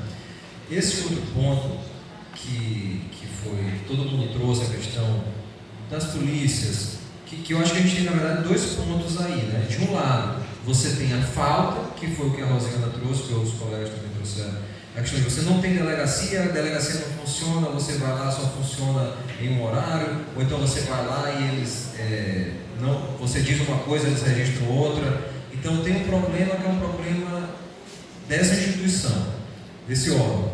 E tem uma outra questão que é aí mais complicada, que a gente pega a questão da falta de polícia. Realmente foi um ponto que essa questão, como ela bem trouxe, surgiu no nosso debate ontem, mas a gente teve uma preocupação no momento que foi o seguinte: a gente ficou com medo de, se a gente não pensasse muito bem a forma como a gente ia construir esse parâmetro, que a gente colocasse no documento algo dando uma ideia de que a gente queria um modelo mais segurança pública punitiva. Então, na minha cidade não tem viatura, não tem policial, então eu quero mais viatura, eu quero mais policial. E aí a gente bate no resto do documento inteiro, que é todo em outro sentido. E aí ficaria uma coisa assim, então quer dizer que aqui eu quero policiamento, mas aqui não. E aí, isso quando é lido de fora, pode dar uma interpretação que dizer assim, olha, eles estão pedindo polícia, então toma mais polícia, toma mais punição. E a gente pensou o quê? Está lá nos encaminhamentos finais que a gente vai discutir depois. Nós dissemos assim, olha, tá bom, é uma demanda, a gente precisa que quem está nas comunidades se sinta seguro para acionar as instituições, que as instituições funcionem como tem que ser. Só que a gente tem que pensar de uma forma muito bem cuidadosa como a gente vai construir isso e colocar no documento para não passar uma ideia que é o que a gente não quer. Porque a gente tem que pensar que quem está olhando lá do outro lado, e a gente já viveu isso nas audiências públicas, eles vão pegar isso aqui e eles podem interpretar de uma forma que é nociva. E a gente cria uma coisa que é contrária ao que a gente está defendendo. Então, a gente pensou o quê? A gente tem que fazer algumas discussões, amadurecer isso, para que a gente pense numa redação que não vá ser uma armadilha para a gente depois. Então, a gente decidiu que aqui, a gente tem que ter alguma coisa que fala sobre isso. Mas a gente tem que pensar melhor, a gente tem que amadurecer mais isso. Um caminho, talvez, seja o que a Rosiana falou, a gente criar um parâmetro para tratar só sobre a questão das delegacias. Não falar uma coisa tão genérica, mas tratar só sobre esse ponto. Por exemplo, garantir que todo município tem uma delegacia, funcionamento horário e tal. É um ponto que a gente pode pensar e desenvolver depois. Mas dependendo da forma como a gente constrói isso, a gente pode entrar numa lógica que é a lógica do punitivismo que a gente está querendo desconstruir. Então, assim, foi quando eu apresentar lá no finalzinho, vocês vão ver que foi um dos pontos de discussão para a nossa agenda futura. Foi isso que a gente tem como um dos debates aqui para a nossa próxima Assembleia.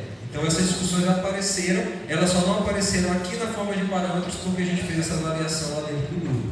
E aqui parece também que tem um pouco isso, porque alguns estão falando, a gente gente precisa da polícia, mas os usuários não confiam na polícia porque a polícia é miliciana. Então a gente tem que pensar assim, como é que a gente vai colocar isso bem direitinho? Então, acho que são esses, a Vitória fez a anotação de tudo que vocês trouxeram de contribuição, que a gente pode pensar de acréscimo. Tem também a proposta de que esse canal, ele também já tem um canal de atendimento inicial, né? Então também é um parâmetro sobre a questão do acesso ao sistema de justiça. E eu acho que por esse primeiro momento é isso. A gente fez a relatoria, depois a gente vai fazer as adequações que vocês sugeriram e essas propostas que surgiram aqui. Bom, vamos continuar. A gente não tem tanto tempo assim, a gente tem uma meia horinha até meio-dia. E agora a gente tem 2 pontos de pauta finais. Aqui eu acho que a maior parte do trabalho a gente já fez. E agora a gente queria discutir algumas propostas de retirada de parâmetros. Por quê? Quando a gente começou esse processo, eu falei para vocês isso aqui durante a primeira parte, a gente foi aprendendo e a gente está aprendendo até hoje com esse processo, então nem tudo que a gente fez a gente acertou. E aí a gente, hoje, como a Ju disse no começo, nós temos 54 parâmetros. E aí quando a gente pensou, tudo que era proposta, a gente transformava em parâmetro e colocava no documento. Só que o que a gente foi percebendo? Que toda vez que a gente coloca um parâmetro, a gente cria uma tarefa gigantesca para a gente, que é monitorar se isso está sendo cumprido ou não. E aí, muitas vezes, a gente não tem como monitorar alguns parâmetros, porque de fato eles não são parâmetros, mas eles são princípios, ou eles são uma forma que eu quero que a política seja feita e que você não tem como monitorar aquilo. E aí nós propomos que a gente dê uma enxugada nesse documento, foi uma coisa que a gente discutiu muito durante o processo, que nem tudo que estava ali precisava estar. Então, a ideia aqui, para a gente simplificar, para a gente não ter tanta demora assim, como é que eu vou propor? Eu vou propor que a gente vai ler cada parâmetro, eu vou explicar um pouquinho para vocês por que a gente chegou a essa conclusão de que talvez isso possa ser retirado. E aí eu vou perguntar para vocês, a gente concorda em retirar ou não? Aí a gente levanta a mão. Se a maioria concordar, a gente faz essa retirada. Se alguém tiver algum apontamento, alguma coisa, olha, a gente não concorda com isso aqui, eu acho que tem que permanecer por esse motivo, aí levanta a mão, a gente abre o debate, mas para ser realmente mais rápido, a gente poder terminar rapidamente. Então, o primeiro parâmetro que a gente pensou que pudesse, e também um ponto, o fato deles não serem mais parâmetros não quer dizer que eles não vão mais estar no documento, mas eles podem estar em outro lugar. A gente pode pensar depois em fazer uma sessão só de princípios, ou a gente pode mesclar o parâmetro com aquele texto que nós estudamos nas sessões preparatórias, que é o texto de qual a política de segurança pública que queremos. Então a gente pode colocar aquilo como um texto que vem antes dos parâmetros para dar uma ideia do que a gente está querendo discutir. Então não é que essas coisas elas vão sumir do documento, mas elas não vão ser mais parâmetros, porque propriamente elas talvez não sejam parâmetros. Então, o primeiro parâmetro que a gente coloca para retirada é logo o primeiro, parâmetro 1, que ele traz a seguinte proposta, que é privilegiar a adoção de medidas de saúde pública em face dos delitos relacionados ao consumo de drogas, visando a prevenção do consumo e a redução de danos, e evitando a adoção de medidas privativas de liberdade. Por que a gente propôs essa retirada? Primeiro, porque ela é algo que se aproxima mais de um princípio, ou seja, eu quero que essa política de drogas seja gerida como uma política de saúde. E isso aqui que está proposto, ele é monitorável por outros princípios ou por outros parâmetros que tem depois. Então a gente consegue fazer esse controle por outras disposições que tem abaixo desses, nos outros parâmetros. E esse acaba sendo mais uma ideia geral que a gente tem para a questão do trabalho com drogas, que ele não seja tratado através do sistema penal, mas que seja tratado através do sistema de saúde. Então, essa é uma demanda que a gente discutiu durante nossas reuniões, que se aproxima muito mais de um princípio do que de um parâmetro. Porque como que a gente vai monitorar isso? E a gente tem instrumentos abaixo que tratam ali da gente observar as políticas públicas, de ver quais são as medidas que o Estado tem tomado para tratar desse problema, que elas já nos ajudam a monitorar. Então, ele não precisaria estar ali como um parâmetro separado. Então, essa seria uma proposta de retirada. Então, vamos lá, assim, se todo mundo concorda com essa retirada, quem concorda com essa retirada, levante a mão. Se alguém discorda, se pronuncie. Se concorda, levanta a mão. Concorda para retirar? Isso. Isso. Quem não levantou, discorda.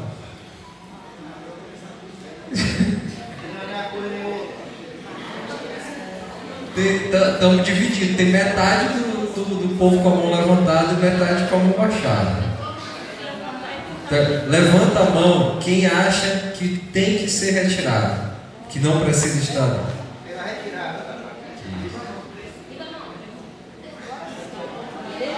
Tá. Isso, tem outros parâmetros que eles possibilitam a gente controlar isso. Então a gente colocaria como um princípio dessa sessão. É algo que está envolvido com todos os outros parâmetros que estão ali, eles de alguma forma trabalham essa questão. Então tá bom, temos maioria para a retirada desse parâmetro. Tá, esse aqui, o 6, de fato ele é um parâmetro, mas ele é uma questão que morreu nas nossas discussões. E aí é o momento da gente deliberar aqui. Nós temos 2 parâmetros que tratam da questão do diálogo com a mídia, que são realizar a interlocução junto à imprensa para o uso de linguagem antidiscriminatória e não estigmatizante em respeito ao sistema protetivo da pessoa humana no que diz respeito ao encarceramento. Desce um pouquinho, Vitória, só para eu ver aqui, eu acho que tem o parâmetro 14 também ele é no mesmo sentido. Garantir intimidade e proteção contra a exposição midiática abusiva, evitando juízos condenatórios precipitados. Então, isso é uma demanda que surgiu durante nossas discussões, porque a gente via que existia todo um trabalho que era feito através da forma como a mídia trabalhava as questões criminais, e que tem a ver muitas vezes também com qual é a narrativa que você tem acerca de um fato. Então, como trouxeram até algumas falas,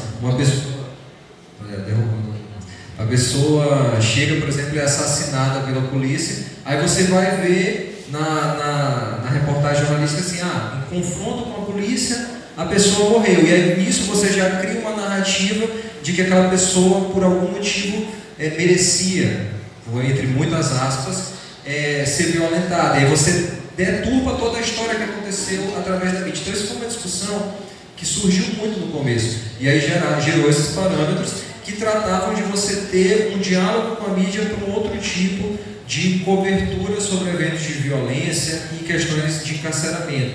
Então, evitando que muitas vezes a pessoa fosse condenada antes de ter um julgamento. Então, assim, ele de fato aqui não é uma questão que a gente está tratando antes, eles são parâmetros. Mas ela foi uma discussão que sumiu nos nossos debates. Elas nunca mais apareceram. Ontem a gente leu ponto por ponto do que veio de debate. E ele é um parâmetro que sumiu assim da nossa análise. A gente não teve uma discussão, a gente nunca criou um mecanismo para monitorar isso, a gente nunca pensou em um canal para discutir. E aí eu deixo aqui para a deliberação. Esse ponto, ele ainda é um ponto importante para a gente, ou a gente hoje tem pautas mais prioritárias do que essa, e aí a gente deixa isso de lado. Então, aqui é uma questão para a gente deliberar realmente. Se esse parâmetro que trata da relação com a mídia, ele permanece ou não. E se ele permanece, a gente tem que passar a partir de agora, pensar em estratégias para fazer esse trabalho, porque é algo que realmente nenhum de nós tem pesquisado essa questão da relação da cobertura midiática de eventos de violência. Então, esse é um tema mais polêmico, vou dizer, se alguém tem alguma manifestação sobre essa questão, contrária a isso, ou não tem que retirar, ou não tem que retirar, o que vocês acham? Alguém quer falar alguma coisa sobre isso? Ou a gente passa logo para a votação? São 2. São o 6 e o 14. O 9 é outra coisa, o parâmetro 6 e o parâmetro 14. Que eles tratam da mesma questão, que é a questão da cobertura midiática. E a gente tem que pensar uma coisa também, porque foi um outro ponto também, a gente usa os parâmetros como um canal de cobranças ao Estado. Isso aqui é uma cobrança ao Estado ou isso é uma articulação que você tem que fazer com um setor que não é do Estado, que é a mídia?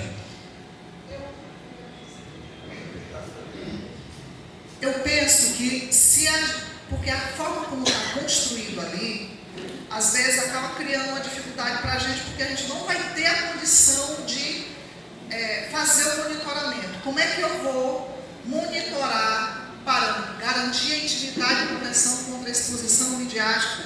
Agora eu fiquei pensando aqui o seguinte: e se nós colocássemos ali um parâmetro que nós tivéssemos condições de identificar aqui o Estado, né, quem tem a obrigação de fazer, está fazendo. Fiquei pensando assim, será se em vez da gente colocar aquelas construções, se a gente colocasse como parâmetro que o Estado realizasse campanhas e isso aparecesse nos meios de comunicação falando justamente sobre isso. Porque isso me parece que já é um direito das pessoas, né?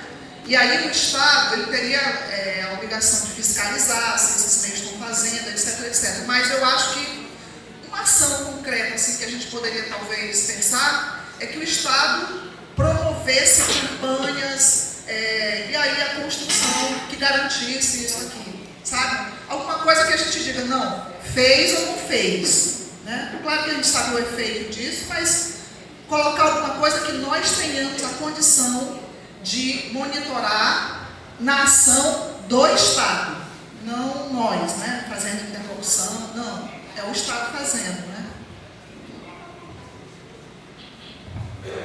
Eu concordo com essa linha que a Rô coloca, de não de retirar esse item, porque é uma dimensão extremamente importante, mas que tenha, tanto na linha de monitorar se está sendo feito ações educativas, e eu tenho uma proposta que também se inclui o parâmetro de punir exemplarmente os casos, os meios de comunicação que violem a intimidade de proteção. Então, punir, eu acho que são duas linhas de atuação para evitar que isso ocorra. Uma educativa, que é a promoção de campanhas, e a outra que é realmente a responsabilização. Eu acho que isso é possível, a gente verificar se houve durante um ano alguma punição para casos em que, nos meios de comunicação, para casos em que a gente saiba que houve violação da garantia da imagem ou outras coisas correlatas. Mais alguém? Não? Então, pensando aqui nesse caso, então manteria 2 parâmetros, mas assim, mudaria o 6 e o 14, não seriam mais esses parâmetros, seriam outros parâmetros. Então eu vou dar uma outra sugestão. Já que a gente tem essa necessidade, é algo que a gente está construindo agora, eu vou sugerir que a gente inclua esse tema como mais um tema dos nossos diálogos preparatórios lá que a gente tinha pensado. A gente fazer um debate sobre essa questão midiática e construir parâmetros, pensar melhor, porque essa questão do punitivismo também entra na mesma questão que a gente estava discutindo antes. Será que é legal a gente, no parâmetro, colocar algo que é de índole punitivista também? Mesmo que seja com uma punição, talvez, não é uma questão que não tenha que ter, mas a gente pensar bem na forma como isso vai ser colocado. Então, eu acho que eu vou deixar essa sugestão da gente colocar esse tema da relação com a mídia como mais um dos nossos encaminhamentos futuros. Pode ser, inclusive, o segmento, que são os comunicadores, A Jo disse que, inclusive, talvez fosse mais um segmento para a gente trabalhar, que são os segmentos dos comunicadores, e que eu acho uma sugestão boa. Aí, Vitória, depois tu pode colocar naquela parte do final que tem as que vamos fazer para o futuro. Aí a gente não precisa fazer agora não, depois, porque senão a gente vai ter que ficar voltando. Mas a gente bota lá no final depois, que é onde tem as agendas para depois. Então tá bom, esse aqui todo mundo tem acordo de fazer isso, de colocar esse tema para discussão depois, né? Tá. Olha, esse outro parâmetro aqui, o parâmetro 9, que ele trata sobre, ele é da seção das prisões provisórias. E é um parâmetro que ele diz o seguinte: reforçar os princípios gerais da lei processual durante a análise da prisão em flagrante, em especial o princípio da excepcionalidade da aplicação da prisão provisória, e da menor brevidade de sua duração. Essa questão, ela entra no mesmo ponto que foi o parâmetro 1, porque é uma coisa geral e que está contemplada no que vem depois. Então, lá embaixo desse parâmetro, a gente trata, que a gente tem um parâmetro que é especificamente para que o Judiciário cumpra as determinações da Comissão Interamericana sobre prisão preventiva. Então, a gente verifica esses princípios estão sendo cumpridos a partir dessa análise. Então, ele é algo que é mais assim, da sessão inteira. Então, a gente consegue monitorar isso por outros, então talvez ele não precisasse estar no documento, seria também uma forma de dar uma enxugada, porque tem outros parâmetros também. Então, seria o mesmo caso do primeiro. Então, todo mundo é de acordo que esse seja retirado? Quem é a favor da retirada, levanta a mão.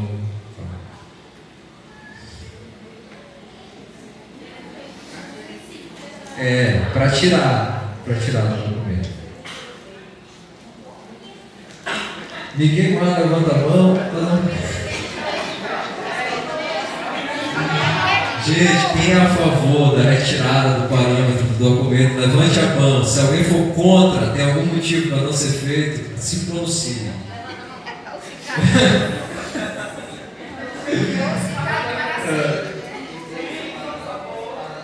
Alguém diz assim, olha, isso aqui não pode ser tirado, tem que ficar no documento. Então se pronuncie. O silêncio não está aprovado a retirada. Fale agora ou cale-se para sempre. Tá, pode descer, Vitória, acho que tem só mais um. Não, tem mais dois. Tá, o outro é o parâmetro 19. Esses aqui, gente, tá, esse 21 a gente nem vai debater, porque ele foi só uma alteração, eu expliquei para vocês lá antes, que era do comitê do mecanismo. Ele tem que sair porque a gente estava solicitando uma coisa que já existe. Então, ele tem que ser retirado, assim precisa da nossa deliberação. E o outro é o parâmetro 19, que ele diz o seguinte: criar e ampliar os mecanismos de controle social dos índices de encarceramento em massa e das condições do cárcere. Esse parâmetro é a mesma coisa dos outros também. Ele é um parâmetro... a gente tem lá um parâmetro que é exclusivo do sistema. Pelo sistema a gente consegue trabalhar a questão de controle social. Então entra na mesma coisa dos dois anteriores. Então assim, já que eu vou até poupar a votação de novo, né? Já que era a mesma coisa dos anteriores, eu acredito que ninguém vá se opor a tirar essa questão da criação e da ampliação, porque ele já está nos outros, já está nos seguintes. Então, são só coisas realmente que quando a gente construiu a primeira vez, a gente foi repetindo, e aí acaba que o documento fica muito extenso, e fica pior para quem lê, fica pior para a gente que tem que monitorar, porque a gente fica na reunião batendo a cabeça, como é que vamos monitorar isso aqui? Aí a gente até chegar à discussão, que na verdade não era um parâmetro, a gente já perdeu muito tempo. Então, assim, e o último era só realmente a comunicação de que esse parâmetro ele foi alterado, né?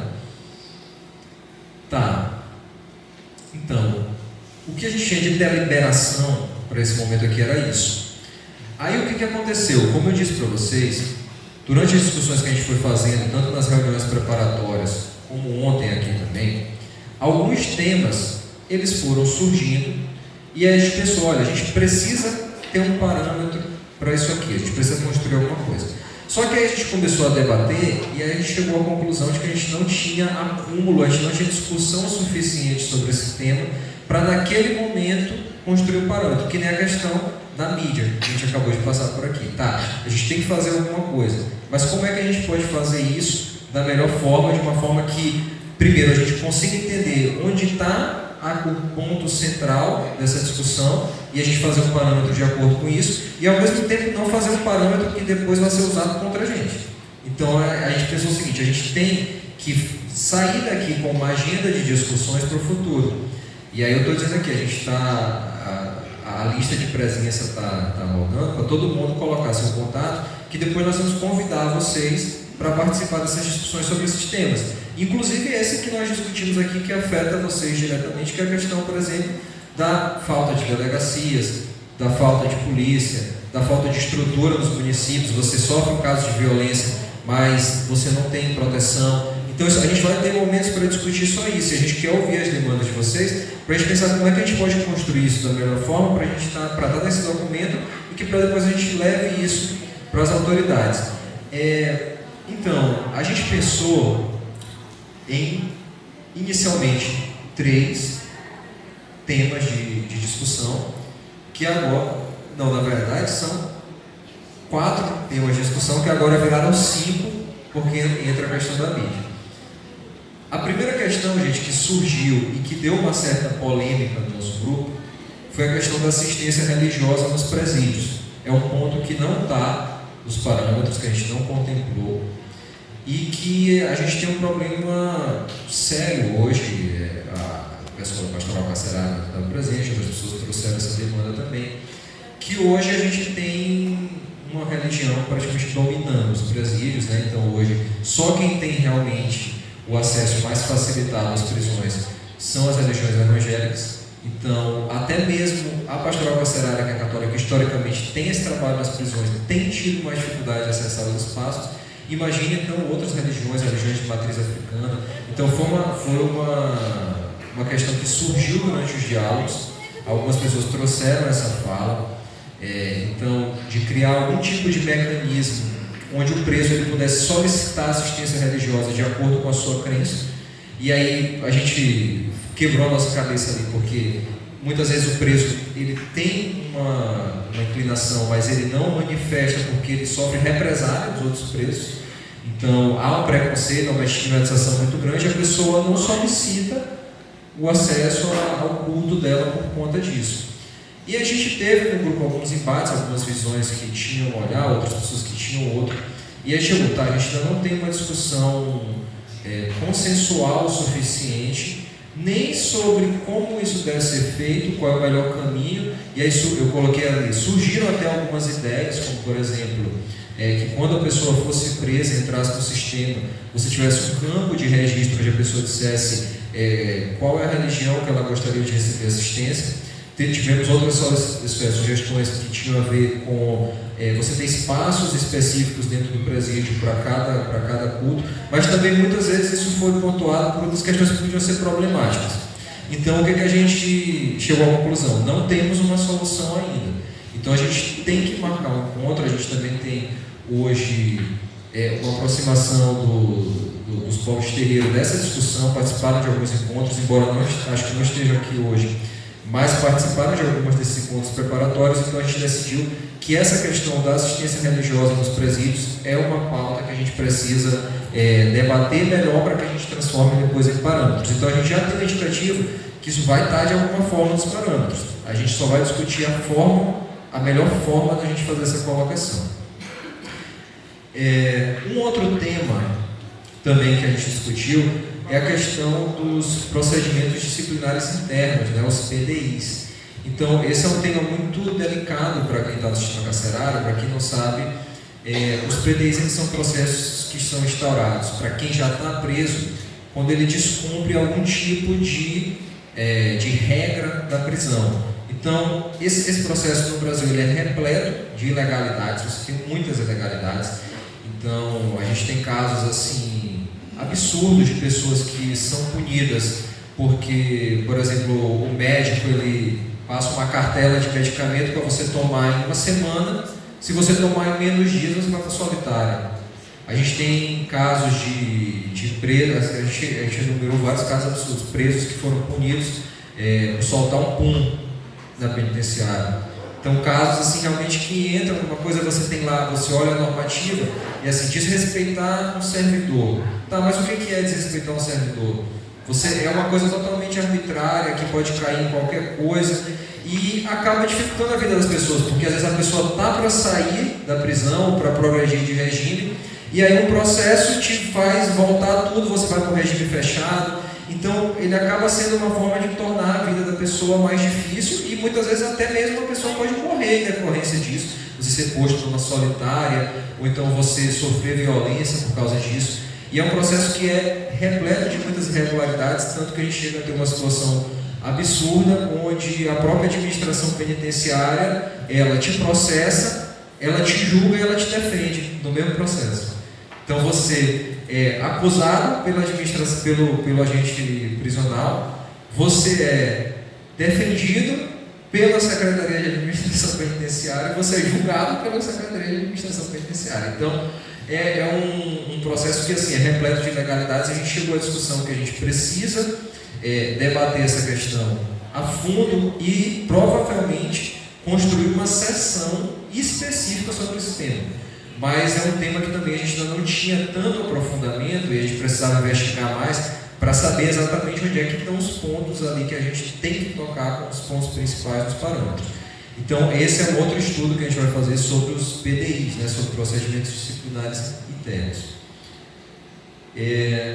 O terceiro ponto também de discussão que surgiu bastante, surgiu muito nas nossas rodas preparatórias, surgiu ontem novamente, foi em relação ao código de conduta da polícia, as regras que tratam de como os policiais devem agir, né? Então a gente queria trazer alguma coisa dos parâmetros relacionados a isso, mas nós também chegamos à conclusão que a gente não conhece todos esses códigos, como é que eles existem, se eles são códigos que são alinhados ou não às temáticas de direitos humanos, porque às vezes até quando você olha o documento frio, ele tem uma coisa toda bonita construída lá, mas na prática ninguém cumpre, e a gente tem que fazer uma análise sobre como é que esses códigos eles são estruturados, eles são códigos que respeitam os direitos humanos ou não, e se eles são códigos que respeitam todos esses princípios que a gente está colocando aqui, por que eles não são cumpridos?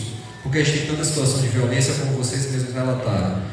Então, esse é um outro estudo que a gente vai fazer sobre essa questão de como que a atuação policial ela é disciplinada no Estado, quais são os códigos que orientam como o policial deve agir em uma abordagem, em uma situação de violência e tudo mais.